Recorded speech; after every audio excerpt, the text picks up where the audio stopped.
Bonjour, je m'appelle Gad Elmaleh, je suis un jeune humoriste francophone qui me produit dans le monde entier et pour aujourd'hui, je me produis à Frisco. Petit surnom que l'on donne à la ville de San Francisco. Je suis très heureux d'échanger avec vous sur mon métier et ma venue à San Francisco.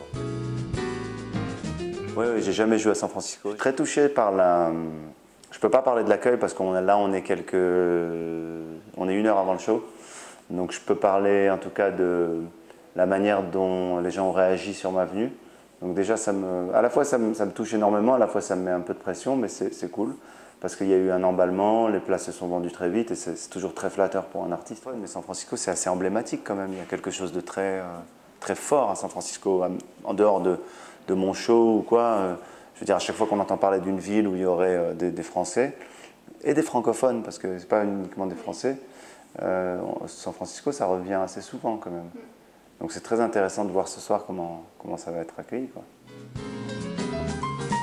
Il y a plusieurs raisons à ça. Cette tournée-là, c'est une tournée qui est c'est une tournée où je suis très proche du public et où je fais des salles où j'ai besoin d'être en contact direct avec le public et d'être en interaction.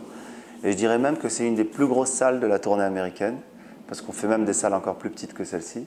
Et moi, j'aime le côté, si vous voulez, club. J'aime le côté stand-up américain, mélangé à l'humour français et francophone, et marocain aussi, puisque je suis d'origine marocaine. Donc, si tu veux, c'est tout ce mélange-là qui me correspond. À la fois, je suis un grand fan de Jerry Seinfeld, et à la fois, j'ai mes origines. Et donc, c'est le mélange de tout ça qui fait ce que je suis. Et les petites salles, c'est surtout pour être proche du public, pour tenter du nouveau matériel, je fais des anglicismes déjà, du matériel. New material, yeah. Je deviens Jean-Claude Van Damme, ça y est. J'aime beaucoup l'idée d'arriver dans un club et d'être proche des gens, de pouvoir avoir le micro à la main, de m'adresser aux gens directement, d'être en interaction, parfois de faire monter des gens sur la scène. J'aime bien le côté club, quoi. J'aime bien ça. C'est pas solennel, quoi, tu vois, c'est pas solennel, c'est pas le théâtre. Et puis ça me fait faire des blagues là-dessus, justement. Tu vas voir au début du show, j'ai tout un truc là-dessus sur les clubs à l'américaine où les gens mangent et boivent et tout ça. Et je compare à la France et donc ça me fait avoir un bête là-dessus. C'est un spectacle en fait qui se veut intime, à la fois dans sa forme, puisque je vous ai parlé des petites salles, mais à la fois dans les thèmes que j'aborde. C'est toujours des choses du quotidien. Des choses du quotidien qui sont... Moi, ma passion, c'est de transformer les choses banales en des choses, non pas philosophiques, mais en allant en profondeur, en les analysant. Et si vous voulez, j'aime bien que les gens s'étonnent que ces petites choses banales qui leur arrivent, en tout cas, je les partage avec eux et que je les développe. Donc c'est sur le quotidien. C'est une réflexion aussi sur la notoriété, j'en parle. Je parle de l'absurdité de la notoriété. Je parle des relations amoureuses, je parle des animaux, du rapport difficile que j'ai avec les animaux. Donc c'est toujours difficile de définir un spectacle de pur stand-up, tu vois, parce que mais je dois dire que c'est celui qui se rapproche le plus de tous mes spectacles de la tradition du stand-up américain. C'est-à-dire que ça va assez vite, c'est assez sharp, et ça passe du coq à l'âne tout le temps, et quand c'est fini, je m'en vais. Beaucoup, et en même temps, c'est pas un vrai travail, c'est plutôt naturel, tu vois. Par exemple, je suis arrivé hier à San Francisco, j'ai ressenti des choses, je vais en parler, c'est obligé. Mais c'est pas que San Francisco. Moi, quand je joue à Marrakech, ou quand je joue à Tel Aviv, ou à Bruxelles, ou à Amiens, ou à Toulouse, eh bien, j'adapte le spectacle au public. Et je leur raconte et je leur donne un peu un miroir de ce qu'ils sont. Et je vais parler de ce que j'ai vu à San Francisco, parce que c'est assez étonnant comme ville. Tu vois, on dirait une ville de vacances, quoi. C'est-à-dire que quand tu vois San Francisco, tu te dis, tu ne peux pas travailler dans cette ville. Non mais, on dirait une ville où personne ne peut travailler, tu vois. Tout le monde est là comme ça, même sur le visage des gens. Je pense pas que les gens, il n'y a pas de travail ici. Les gens travaillent dans une autre ville et ils viennent après à San Francisco pour dormir. Salut Stéphane. Bonne question.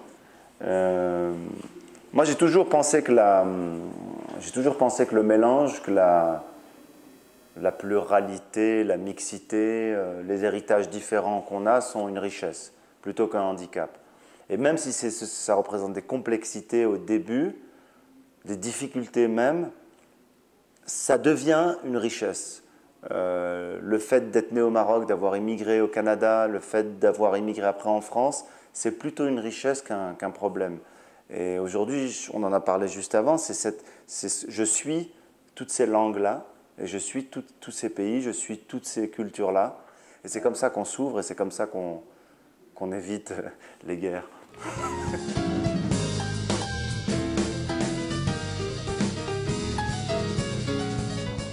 That's a good question, Carlos. I really think you're...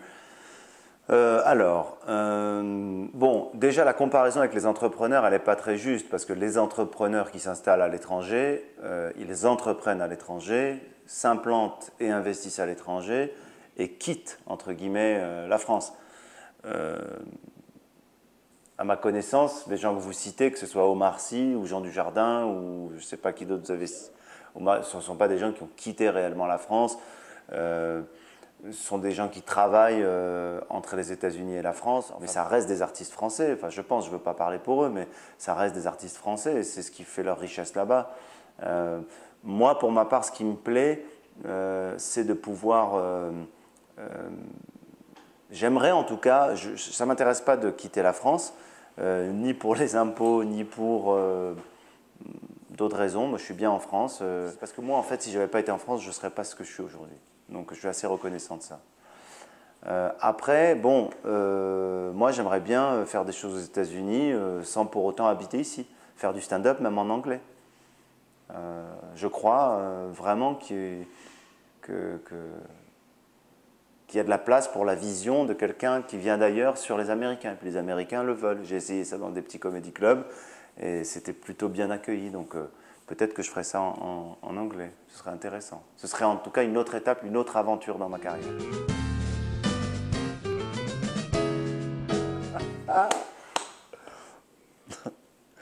Elle est super cette question. Claire, entre un burger cheddar cheese, une quiche Lorraine et un tagine.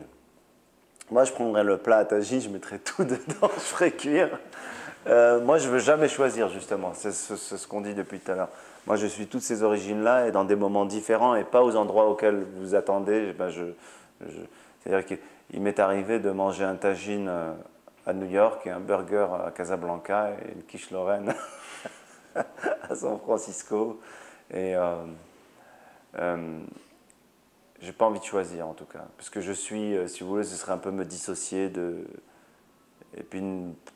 J'ai pas envie de choisir, ça ne m'intéresse pas de choisir. Mais j'aime quand même cette question. J'aime quand même cette question, mais je pourrais manger les trois, quoi. Presque en même temps. Elle est géniale, cette question. Yeah, Jamel, I don't know why you're coming here to the States. I'm the one who can, you know, break it. I mean, do it here. I don't know what you're doing here, man. What's wrong? Keep the friends, and I'll take care of the Americans. Jamel, you're my friend, so please, stay in France, I'll take care of the Americans. And I promise I won't go back in France to do some shows. All right? Okay. Bon, d'abord, je voudrais adresser un message à tous les Français et les francophones qui ont acheté leur place déjà et qui sont là pour les deux shows, parce que le gars qui tient cet endroit mythique, le Bimbo's ici à San Francisco, m'a dit que ça s'est vendu en un temps record. Et ça m'a tellement touché. Voilà, je voulais vous remercier de la rapidité comme ça, l'engouement. Tu sais, quand on te dit tu as été sold out en quelques heures, au-delà du sold out écrit en rouge, ça veut dire l'intérêt qu'on te porte, l'amour qu'on te porte. Pour un artiste, c'est le mieux. Hein. Et après, ce que j'ai envie de dire à tous les francophones qui me regardent tout de suite, c'est qu'on prévoit de revenir à l'automne. Et dans ce cas-là, il faudrait que je fasse plus de dates.